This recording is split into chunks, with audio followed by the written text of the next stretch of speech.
I often look back at the moments in my life when everything seemed to fall apart. Those times when I questioned whether I could keep going. I know many of us have been there. Life, with all its twists and turns, has a way of testing our limits. It pushes us to the edge, and sometimes it feels like it's all too much to bear. But for me, that breaking point was not just a passing moment of stress or hardship.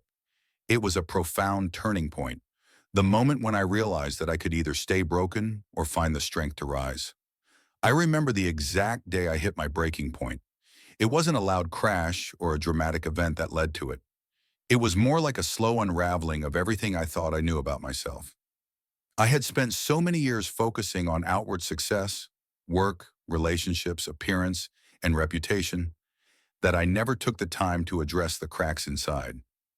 I ignored the little signs, the inner whispers telling me to slow down, to reflect, to heal.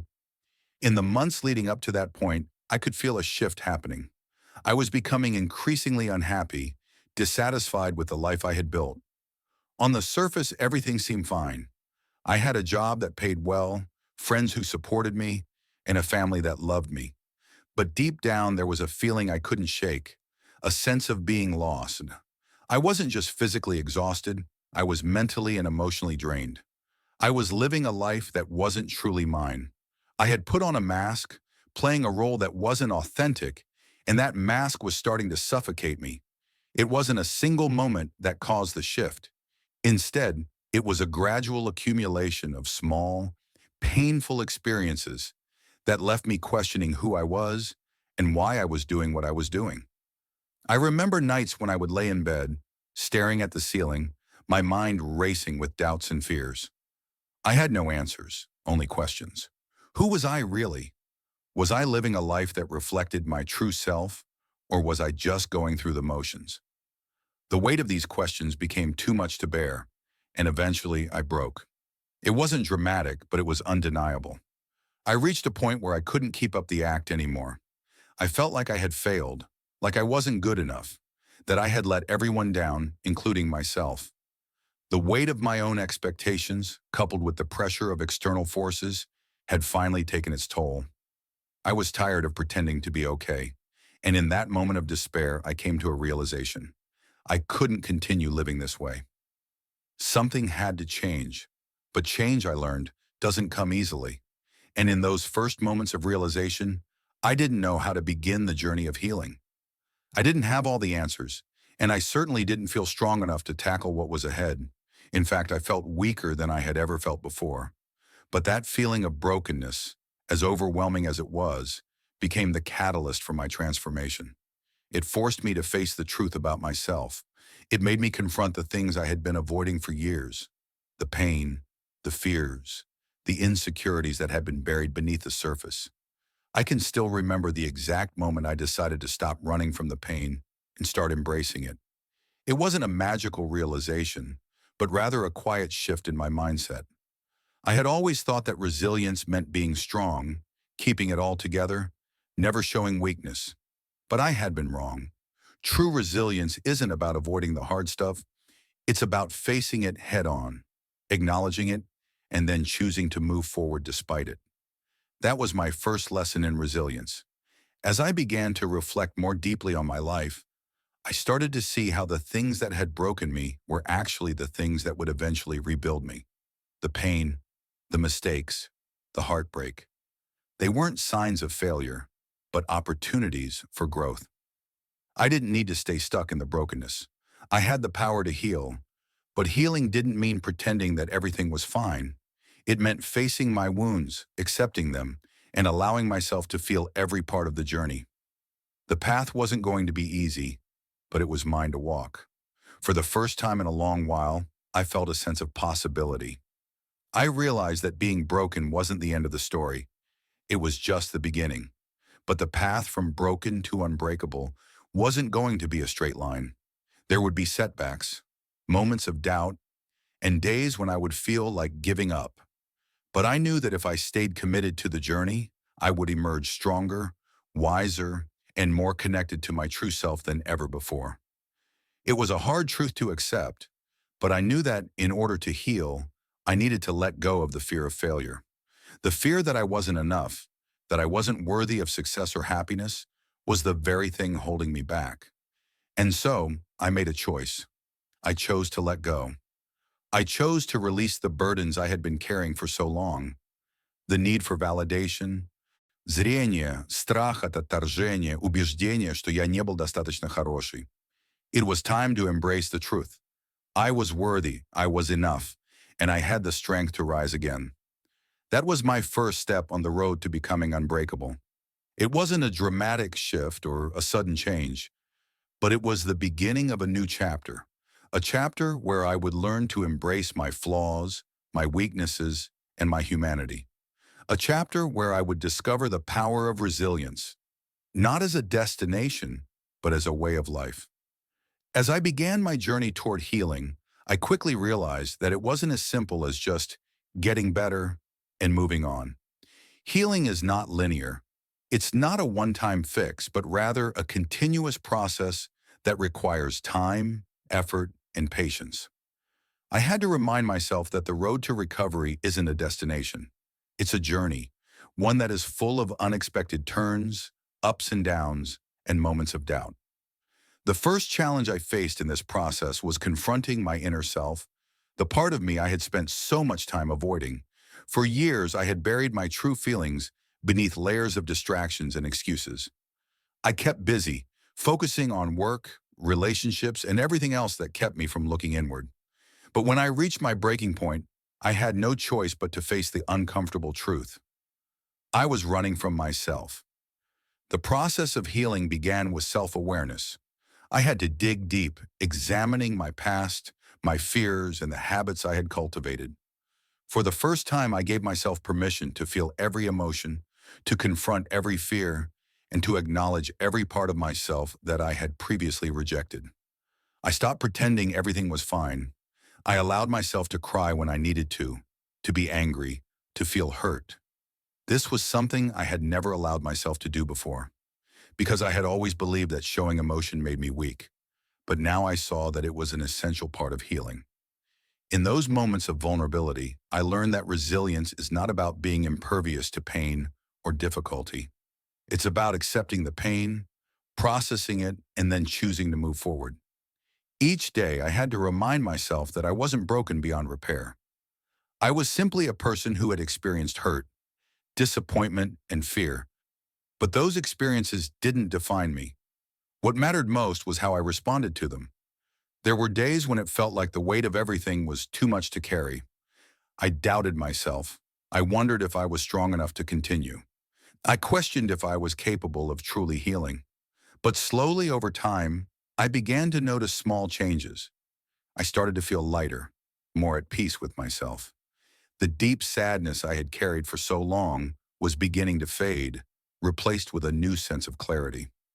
One of the most profound changes I experienced during this time was learning to practice self-compassion. For so long, I had been my harshest critic, constantly telling myself I wasn't good enough. But I realized that to heal, I needed to treat myself with the same kindness and understanding that I would offer a friend. I began to forgive myself for the mistakes I had made, for the times I had fallen short, for the things I had failed to do. And as I forgave myself, I found that the weight of regret and shame began to lift. Self-compassion also meant recognizing that healing doesn't happen in isolation. I had to open up to others, share my struggles, and lean on the support of people I trusted. For so long, I had tried to carry everything on my own, believing that asking for help was a sign of weakness. But through the healing process, I discovered that vulnerability is actually a form of strength. It takes courage to ask for support, to admit that we can't do everything alone. As I learned to open up, I also started to surround myself with people who uplifted me, who believed in me even when I didn't believe in myself. I began to rebuild relationships that had been damaged or neglected. I reached out to friends, family, and mentors, seeking guidance and perspective. In turn, I found myself giving more, showing up for others in ways I hadn't before. Through this process, I began to rediscover my passions, the things that once brought me joy and fulfillment. I started taking time to do the things that made me feel alive. I took walks in nature, I revisited old hobbies, and I reconnected with my creativity. These simple acts helped me rediscover a sense of purpose and meaning, something I had lost sight of during my years of striving for success at all costs. Healing also involved developing new habits and routines that supported my well-being. I learned to prioritize self-care, to make time for rest, and to nourish my body and mind. I realized that true resilience is not just about pushing through adversity, but also about knowing when to rest, recharge, and take care of oneself. I started meditating, journaling, and practicing mindfulness. These practices helped me stay grounded and focused, even in the midst of uncertainty. It was through these small, intentional changes that I began to rebuild myself from the inside out. I stopped focusing solely on external achievements and started to nurture my inner world. For the first time, I realized that my worth was not determined by what I could accomplish or what others thought of me. My worth came from who I was, my values, my character, and my ability to show up for myself, no matter how difficult the journey. The process of healing wasn't always easy. There were setbacks, times when I fell back into old patterns, moments when I doubted myself. But each time I stumbled, I got back up and continued moving forward. I learned that healing isn't about being perfect. It's about being persistent. It's about showing up for yourself, even when the road ahead seems long and uncertain. And little by little, I started to notice that I was changing. I was no longer the person I had been before my breakdown. I was becoming someone stronger, more resilient, and more aligned with my true self. My inner world was shifting, and as it did, so did my outer world. Relationships improved, opportunities presented themselves, and I found a renewed sense of purpose in my work and my life. But what I soon realized was that the process of healing wasn't just about fixing what was broken, it was about embracing the brokenness. The cracks that I had once tried to hide were now the very things that made me who I was. I had learned to accept my imperfections, to embrace my flaws, and to see them as part of my unique story. And in doing so, I had unlocked a new level of strength, one that was rooted in self-acceptance and self-love. As I continued down the road of healing, there was a shift that began to happen within me, a transformation that wasn't just about recovering from the past, but about reimagining who I could become. It was during this phase that I began to understand what it truly meant to be unbreakable. To be unbreakable, I learned, is not to be invincible or immune to pain. Rather, it is about cultivating an inner strength that allows you to rise each time you fall, to rebuild when everything seems lost, and to move forward with an unwavering belief in your ability to navigate life's challenges. In the beginning, my goal was simply to survive. I was focused on getting through the tough days, finding ways to cope with the weight of the past, and healing my wounds. But as time passed, I realized that healing wasn't enough. I didn't just want to survive, I wanted to thrive. I wanted to be more than just someone who had bounced back from hardship. I wanted to be someone who had learned to embrace life's uncertainties, someone who could face adversity with grace and strength, no matter what it looked like. The first step in this transformation was changing my mindset. I began to view challenges not as obstacles, but as opportunities for growth. I realized that every difficult experience, every setback, had something valuable to teach me. It was like I had been given a set of tools, resilience, courage, patience, that would help me navigate the inevitable difficulties of life. But it was up to me to decide how to use them. One of the most powerful realizations I had during this time was that the stories we tell ourselves shape the reality we live. For so long, I had been telling myself the story of being broken, of being weak, of being someone who could never truly heal. But I knew now that this narrative was limiting me. It was time to rewrite my story. I began to see myself not as a victim of circumstance, but as the author of my own life. I was the one who got to decide how my story would unfold. This shift in perspective was liberating. It allowed me to take responsibility for my life in a way that felt empowering, not burdensome. I wasn't waiting for someone else to save me or for things to magically improve. I understood that my strength came from within, that I had the power to choose how I responded to the world around me. This realization was the key to unlocking my resilience. It was no longer about waiting for the storm to pass. It was about learning how to dance in the rain. I also began to embrace the idea of impermanence. I realized that everything in life is constantly changing: relationships, circumstances, emotions, and that nothing lasts forever, not even the pain. I had spent so much time resisting change, trying to hold on to things as they were, fearing what might happen if I let go. But when I accepted the impermanence of life, I found peace. I understood that nothing in life, no matter how painful, is permanent. And this truth gave me the courage to face uncertainty head on. Part of this transformation was also about letting go of the past. I had spent so much time looking backward, replaying old wounds, revisiting old mistakes. I realized that in order to move forward, I needed to free myself from the grip of past hurt. This wasn't easy. There were moments when I wanted to hold on to my pain, as if it somehow defined me. But I learned that holding on to past hurts only kept me anchored in a place I had already outgrown. To truly heal and grow, I had to let go of old stories, old grudges, and old expectations. I had to forgive myself and others, not because they deserved it, but because I deserved peace. Forgiveness, I realized, was not about excusing bad behavior or forgetting the past. It was about releasing the hold that past pain had on my present and future. It was about choosing freedom over resentment, peace over bitterness. As I continued to grow, I began to develop a new relationship with failure. I had always feared failure, seeing it as a sign that I wasn't good enough. But as I healed, I came to understand that failure is not the end. In fact, it's often the beginning of something new. I started to see failure as a valuable teacher, a guide that showed me where I needed to grow, what I needed to learn, and where I needed to shift my perspective. Instead of fearing failure, I started to embrace it. I learned to fail forward, to see failure not as something to avoid, but as a necessary step on the road to success. Each failure brought me closer to my true self, closer to my purpose. It was through failure that I discovered resilience in its purest form. True resilience is not about avoiding failure, but about getting back up every time you fall, with a renewed sense of purpose and strength. The more I embraced this mindset, the more unbreakable I felt. I realized that my worth was not defined by my successes or my failures, but by my ability to continue moving forward, no matter what. This is what it means to be unbreakable. Not to be perfect, but to be persistent. It is about showing up for yourself every day, even when things are hard. It's about trusting yourself enough to keep going, even when the path is unclear.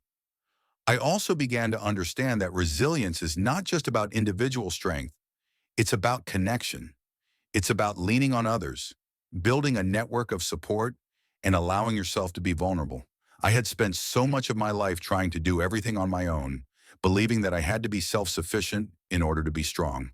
But true strength lies in our ability to connect with others, to share our stories, and to support one another. As I embraced this, I found that my relationships deepened. I began to attract people who were also committed to personal growth, who understood the importance of vulnerability and emotional honesty. We supported each other, encouraged each other, and celebrated each other's victories. It was through these connections that I found even more strength. I realized that I wasn't alone on this journey, that we are all in this together. By the time I reached this stage of my transformation, I no longer recognized the person I had once been. The person who felt broken, who doubted her worth, who feared the future. She was gone. In her place was a woman who had been through the fire, who had emerged stronger and wiser, who had learned to embrace her flaws and her strength in equal measure. I was no longer just surviving, I was thriving. I had gone from being broken to being unbreakable, not by avoiding hardship, but by learning to rise after each fall. I had discovered that the power to heal, to grow, and to thrive was always within me.